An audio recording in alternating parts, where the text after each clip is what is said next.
प्रिय विद्यार्थियों, मैं Sonkiya madam Christ church convent school Gadarwara digital class में आपका स्वागत है।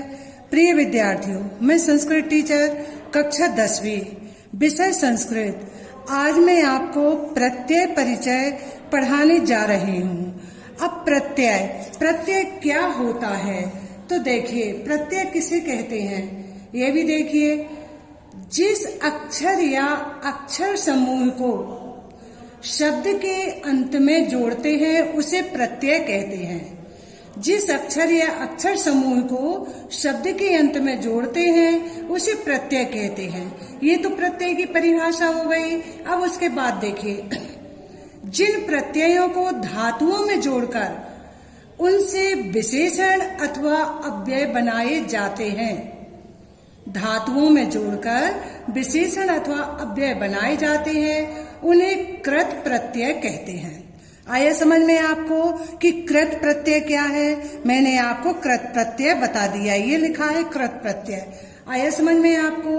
अब उसके बाद देखिए, तथा इस प्रकार कृत प्रत्ययों से बनने वाले विशेषण या अव्यय कृदंत कहलाते हैं।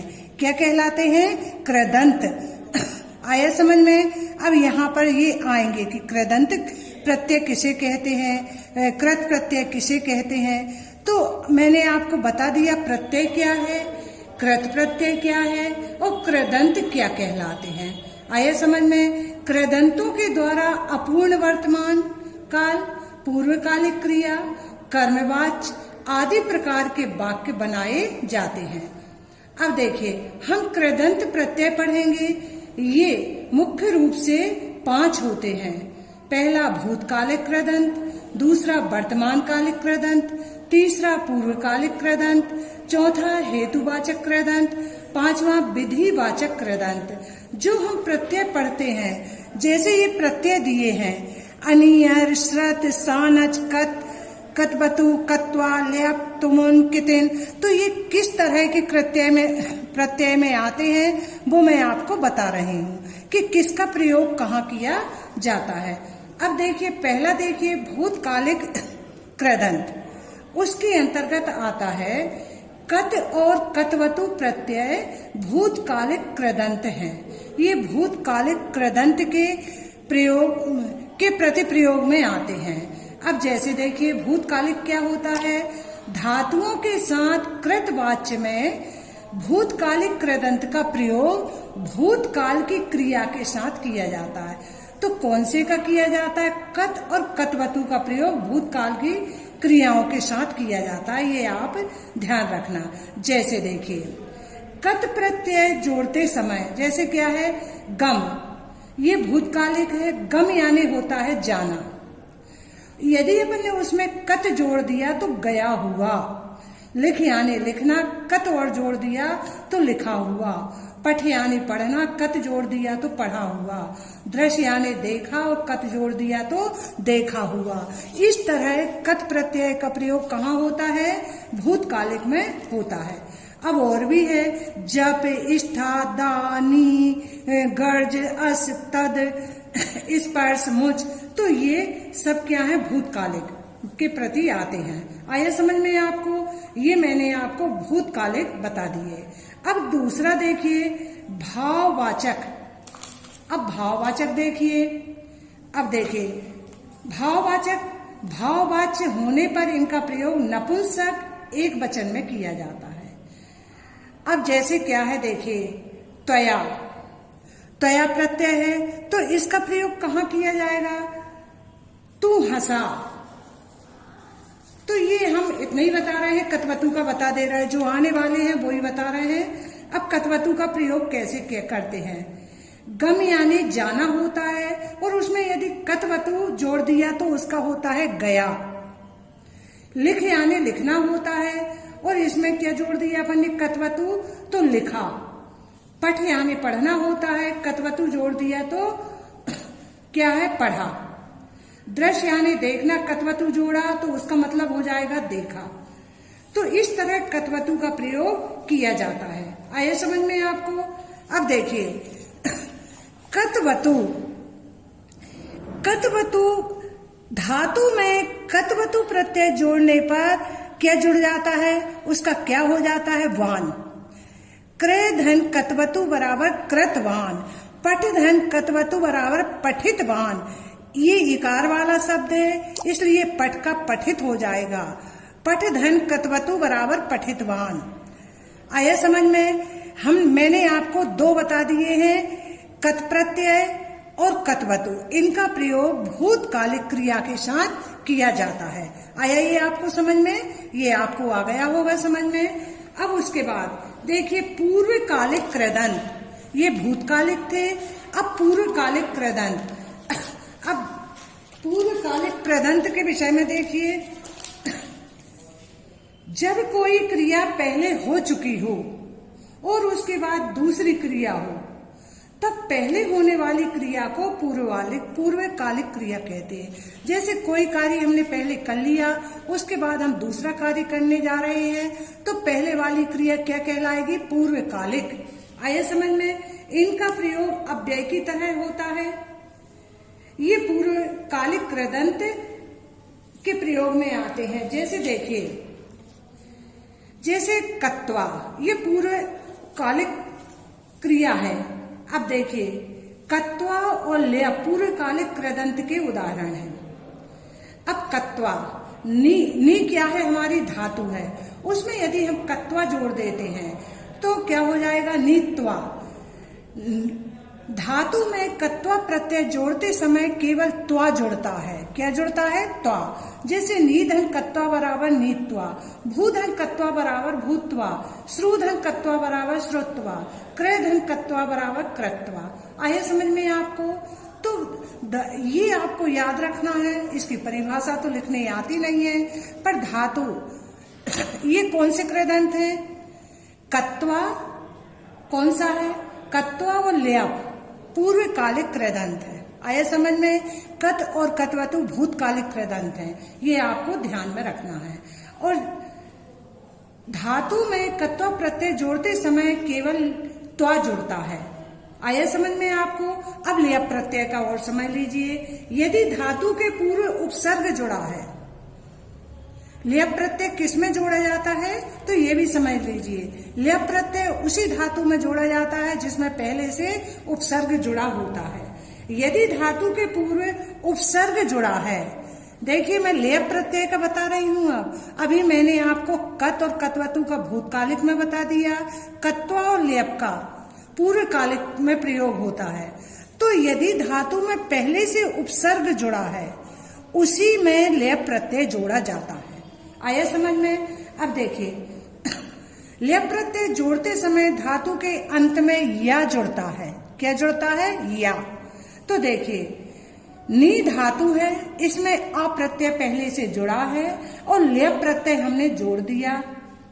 आ उपसर्ग पहले से जुड़ा है और ल्यप प्रत्यय यदि हमने जोड़ दिया तो क्या हो जाएगा, आनीय। आया समझ में? क्या हो जाएगा, आनीय, क्योंकि आ हो गया उपसर्ग हमारा और या हो गया हमारा क्या, बताइए। देखिए आ ये उपसर्ग है, नी हमारी धातु है, ल्यप प्रत्यय है, ल्यप है, तो ये या यहां जुड़ जाएगा तो मिला के क्या हो जाएगा सॉरी, क्या हो जाएगा, आनीय। आया समझ में आपको? आनीय। जैसे क्या दिया है यहाँ, आदाय, तो दा हमारी धातु है, लेप हमारा प्रत्यय है, आ हमारा उपसर्ग है, दोनों को मिला के क्या हो जाएगा, आदाय। तो लेप प्रत्यय जोड़ते समय या जुड़ता है धातु के पीछे और आ उसमें पहले से ही उपसर्ग लगा रहता है। ये पूर्वकालिक कृदंत कहे जाते हैं। तो दो हमने पूर्वकालिक कृदंत आपको बता दिए हैं। अब उसके बाद देखिए हेतुवाचक कृदंत। हेतुवाचक कृदंत क्या होते हैं? के लिए या ने को के अर्थ में तुमन प्रत्यय जोड़ते हैं। तुमन जोड़ते समय प्रायः तुम ही धातुओं में जुड़ता है। ये शब्द नपुंसक लिंग होते हैं, अंत में मां रहता है। हेतुवाचक में देखिए हेतुवाचक का बता रहे हैं, के लिए के प्रयोग में आते हैं इनका, और ये नपुंसक लिंग में होते हैं। और तुमुन प्रत्यय जोड़ते समय धातु के अंत में तुम जुड़ता है और माँ बाद में जोड़ा ही जाता है। आया समझ में? ये तुमुन प्रत्यय की पहचान है। मैंने आपको क्या बताया है? अब तुमुन लेप बता दिया, कत्वा बता दिया, कतवतु बता दिया, कत बता दिया। तो तुमुन प्रत्यय जोड़ते समय धातु के अंत में तुम जुड़ता है। क्या जुड़ता है? तुम। आया समझ में? और इसमें हलंत लग जाता है, तुमु, ऊ की मात्रा हट जाती है। आया समझ में? क्रय तो है तो ये रेप कहाँ चली जाएगी? ऊपर चली जाएगी, तो कर तुम। आया समझ में? कर तुम आ जाएगा। अब और भी इसके उदाहरण देख लीजिए। गमधन तुमुन बराबर गंतुम, पठधन तुमुन बराबर पठितुम, खादधन तुमुन बराबर खादितुम, दृष्टधन तुमुन बराबर द्रष्टुम। कहीं कहीं पर बदल जाता है। तो मैंने आपको हेतुवाचक बता दिया, पूर्वकालिक बता दिया और कौन सा भूतकालिक बता दिया। अब देखिए, अब कौन सा देखना है अपन को आगे? हाँ, आगे बताइए आप कौन से पढ़ना है अपन को? आगे देखिए, अब मैं आगे का बता रही हूँ आपको। विधिवाचक कृदंत। अब चौथे नंबर पर है विधिवाचक। विधिवाचक यानी चाहिए के अर्थ में होता है। विधिवाचक किसके अर्थ में होता है? चाहिए के। चाहिए अथवा योग्य के अर्थ को प्रकट करने के लिए धातु में अनियर या तब्बत। अनियर ये दिया है और क्या है? इसमें दिया नहीं है, तब्बत प्रत्यय है। ये दो जोड़े जाते हैं। अब देखिए इनको क्या कहते हैं? प्रत्यय लगाकर विधिवाचक कृदंत बनाते, यह विशेषण होता है। अतः इसका लिंग, वचन और कारक विशेष के अनुसार रहता है। अब देखिए, धातु क्या है हमारी? दा। और अनियर क्या है? प्रत्यय। जैसे दृश धातु है और अनियर प्रत्यय है, तो क्या हो जाएगा? ये हट करके इसके ऊपर लग जाएगी, ये राखी रेप इसके ऊपर। दर्श नी यम, ये नीय जोड़ा जाता है, ये नीय जोड़ा जाता है। और क्या है? आ का लोप हो जाता है, रा हटा देते, रा के स्थान पर मा आ जाता है। तो दर्शनीयम। स्मृ धन अनियर बराबर स्मरणीयम। माँ का आना जरूरी है और ये नी आता है, अड़ा का ना हो जाता है। आया समझ में? तो क्या हो गया यहाँ? स्मरणीयम।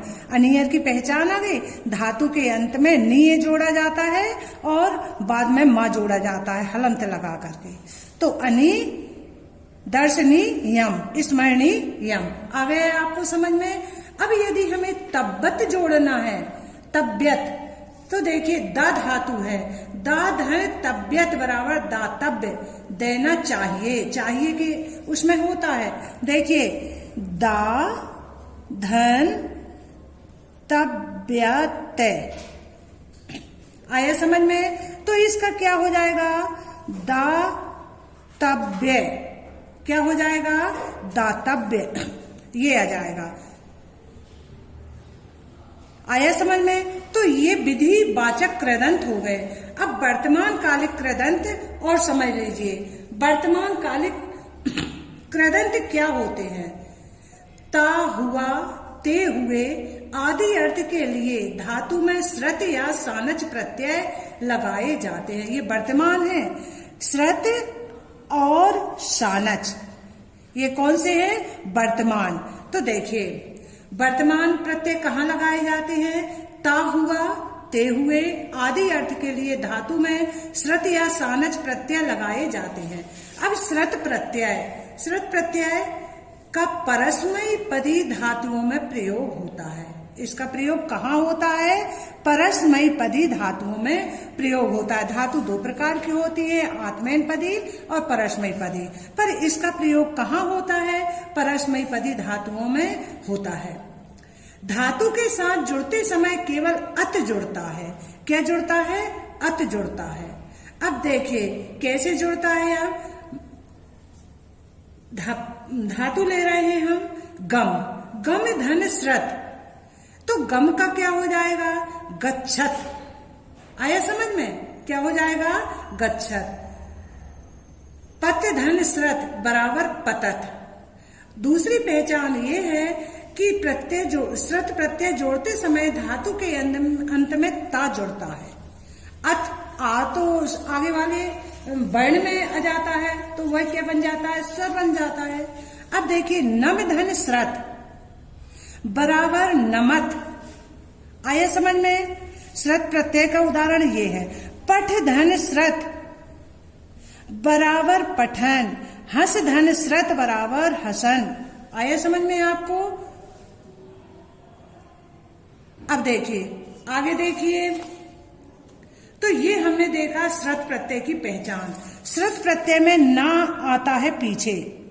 पठ धन श्रुत बराबर पठन, हस धन श्रुत बराबर हसन, और ये बद धन श्रुत बराबर बदन, हस धन श्रुत बराबर हसन, ऐसे शब्द आते हैं। आया समझ में? तो ये कौन सा है? वर्तमान कालिक कृदंत। और सानच भी वर्तमान कालिक कृदंत है। सानच प्रत्यय जोड़ते समय धातु के अंत में मानहा जुड़ता है। क्या जुड़ता है? मानहा। जैसे कंप धन सानच बराबर कंप मानहा, वर्ध धन सानच बराबर वर्ध मानहा, शेव धन सानच बराबर शेव मानहा। आया आपको समझ में? तो ये सानच और श्रुत। अब आपसे हम पूछेंगे कि कत और कतवतु ये भूतकालिक कृदंत हैं। आया समझ में? कत्वा और लया पूर्वकालिक कृदंत हैं। आया समझ में? श्रुत और सानच वर्तमान कालिक कृदंत हैं। तो ये कृदंतों की पहचान मैंने आपको बता दी है। आपको भूलना नहीं है कि कौन सा कैसा है। आया समझ में? अब देखिए, हेतुवाचक कृदंत कौन से हैं? तुमुन। तुमुन कौन सा है? हेतुवाचक कृदंत। अनियर कौन सा है? विधिवाचक कृदंत। अनियर कौन सा है? विधिवाचक कृदंत। ये कौन सा है? हेतुवाचक कृदंत। आइए समझ में? और भी मैं आपको बताते जाऊंगी। सानच मैंने आपको बता ही दिया है। उसके बाद कितिन प्रत्यय, अब ये किसका है? ये भी हमारा वर्तमान कालिक है। ये कौन सा है? वर्तमान कालिक प्रत्यय। धातु में कितिन प्रत्यय जोड़ते समय तिहि जुड़ता है। क्या जुड़ता है? तिहि। भूधन कितिन बराबर भूतिहि, गमधन कितिन बराबर गतिहि, क्रयधन कितिन बराबर कृतिहि। इसमें भाववाचक संज्ञा पद बनाए जाते हैं। ये पद स्त्रीलिंगी होते हैं। धातु के साथ जुड़ते समय कितिन का केवल ति यानी विसर्ग सहित जुड़ता है, तिहि। आया समझ में? तो मैंने आपको इतने प्रत्यय अभी मैंने आपको बता दिए हैं। ये तव्यत प्रत्यय की पहचान थी। ये किसकी थी? तव्यत प्रत्यय। कृत प्रत्यय के अंतर्गत आते हैं। देखिए, तव्यत, अनियर, श्रुत, सानच, कत, कतवतु, कत्वा, ल्यप, तुमन, आदय, आदया। तो इतने प्रत्यय मैंने कृत प्रत्यय के आपको बता दिए हैं। आपको समझ में आ गए होंगे। धन्यवाद।